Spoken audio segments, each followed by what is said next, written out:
मैंने कल एक बयान भी सुना था सलीम परवेज का।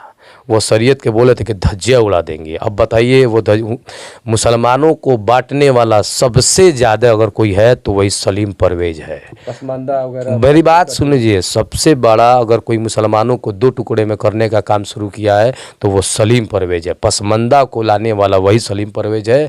आज तक सिर्फ अपनी सीट पे और अपने चीज़ों पर सिर्फ अपने फ़ायदे के लिए वो लोग कहीं भी चला जाएगा।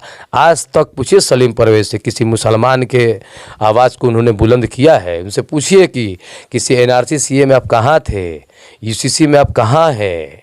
आप मदरसा बंद हो गई आसाम में, आपका उस पे स्टैंड क्या है? मस्जिद संभल में 5 लोग की शहादत हुई, उस पे आपका क्या स्टैंड है? कुशीनगर में मस्जिद की शहादत हो गई नाजायज़ तरीके से, उस पर क्या कहना है? और बेनीपट्टी के मुसलमान जो हमारे उलेमा, जो हमारे इल्म देने वाले, हमारे इमाम पिट गए, उनसे वो मिलने गए थे। ऐसे लोग के चलते हम मुसलमान बदनाम हो रहे हैं। ऐसे लोग के चलते हम मुसलमान कमज़ोर हो रहे हैं। ऐसे लोग के चलते मुसलमान हमारा दूसरे रास्ता की तरफ चले जाएगा। ऐसे लोगों से, ऐसे मुसलमानों से लोगों को बचाना है जो सिर्फ नाम के मुसलमान है, काम के मुसलमान नहीं है। घर का भेदी लंका डाय, घर के भेदी से भी खतरनाक आदमी है। और वो ऐसा सांप है, आपको बता दे रहा हूँ कि 20 साल भी वैसे रहेगा तो फुफकार मारेगा, और उगलेगा तो मुसलमानों के लिए जहर ही उगलेगा। ये आप जान लीजिएगा, मैं आपको खुल के बोल रहा हूँ। इसमें सिर्फ अपने फ़ायदे की चीज़ वो देखता है। अल्पसंख्यक सम्मान समारोह में करा रहा था और मैंने उनको दावत दिया, कार्ड पे नाम लिखवाया, और शाहिद इस चीज़ के अल्लाह शाहिद है। और वो जाकिर भाई जो चेयरमैन है गोपालपुर से, उनसे पूछिएगा, तो उन्होंने इस चीज़ को अल्पसंख्यक सम्मान को तरजीह नहीं दी। मैंने मुसलमान को सम्मान में तरजीह नहीं देंगे ना वो आएंगे, और मुसलमान के नाम पर नीतीश कुमार के पास जाकर और बोर्ड के अध्यक्ष बनेंगे।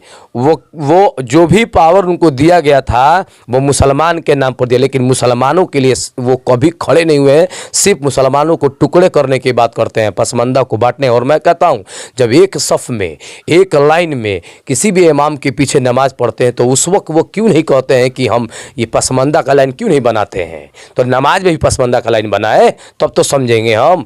जहाँ सियासत है, जहाँ मुसलमानों को मजबूत करने की बात, वहाँ वो बांटने की बात करते हैं। और अब ये वक्फ बिल में कहते हैं कि शरीयत को, तो मैं उनसे कहता हूँ कि आप बैठ के कर लीजिए। अब वो हमको जैसे ही बोलेंगे तो बोलेंगे अरे वो क्रिमिनल है, ये है।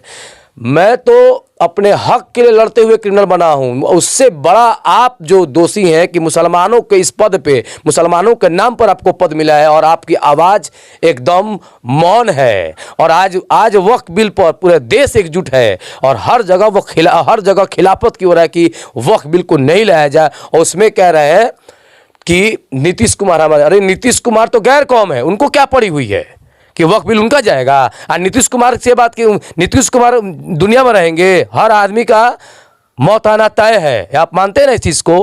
तो ये बताइए ना कि हम मुसलमानों के लिए उन्होंने क्या बोया है? नीतीश कुमार यही बोए हैं कि आने वाले दिन में बीजेपी और मजबूत है। इसीलिए तो किंतु कभी इधर कभी उधर, तो फ़ायदा किसको पहुंचा? और बीजेपी किसको टारगेट किया हुआ है? और जो टारगेट किया हुआ है हम मुसलमानों का, उसी के साथ वो कंबाइन है। कहाँ से मुसलमानों की भलाई कर सकते हैं? कैसे कर सकते हैं आप बताइए? और जो उनके साथ रह रहे हैं ना, वो सब अपने फ़ायदे के लिए, जमात के लिए नहीं है, और ना वो कौम के साथ है। मैं सारे लोगों से कहूँगा कि आप उनको उठा के पूछिए कि पसमानदा कौन लगा। उनसे पूछिए कि जमात के साथ खड़े हैं या अपने कुर्सी के साथ खड़े हैं। बस एक ही सवाल है उनसे। जमात पूरे हिंदुस्तान के एक जगह खड़ा हुआ है, आप किसके साथ खड़े हैं? इसका मतलब ये कि पूरे जमात गलत है, पूरे जमात को आप बदनाम कर रहे हैं, हाँ, कुर्सी के लालच में, पद के लालच में। और आपका कौन सा एक योगदान है मुसलमान में? कौन सा योगदान है मुसलमानों के? पसमानदा अपना एक ही बना है। पसमानदा किस लिए बना है? हम मुसलमानों में बांटने का काम हुआ है। हम मुसलमानों में इत्तेहाद ख़त्म होने की बात की है। हम मुसलमानों में नफ़रत फैलाने की बात किया गया है कि ये फॉरवर्ड है, बैकवर्ड है। तो दिखाओ ठप्पा कहाँ है मुसलमानों में कि कौन सिख है, कौन अंसारी है, कौन धोबी है, कौन साईं है। दिखाओ ठप्पा। अगर कुरान को मानने वाले हो तुम तो दिखाओ कहाँ कुरान में लिखा हुआ है। अगर तुम हदीस को मानने वाले हो तो दिखाओ हदीस में कहाँ लिखा हुआ है।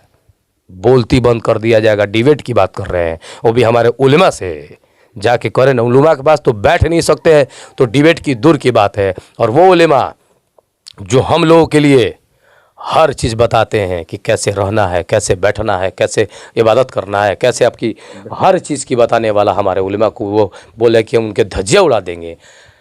आप पावर में हैं तो आप धज्जियाँ उड़ा दीजिएंगे, लेकिन आपसे भी पावर है, सुपर पावर अल्लाह है, आपका भी एक दिन धज्जियाँ उड़ेगा। और ये भारत के लोग और बिहार के लोग आपको जरूर एक बार देखेंगे जरूर इंशाअल्लाह। ठीक है, ईद के हफ्ते दिन के बाद ईद भी आने को है, क्या मुबारक देंगे?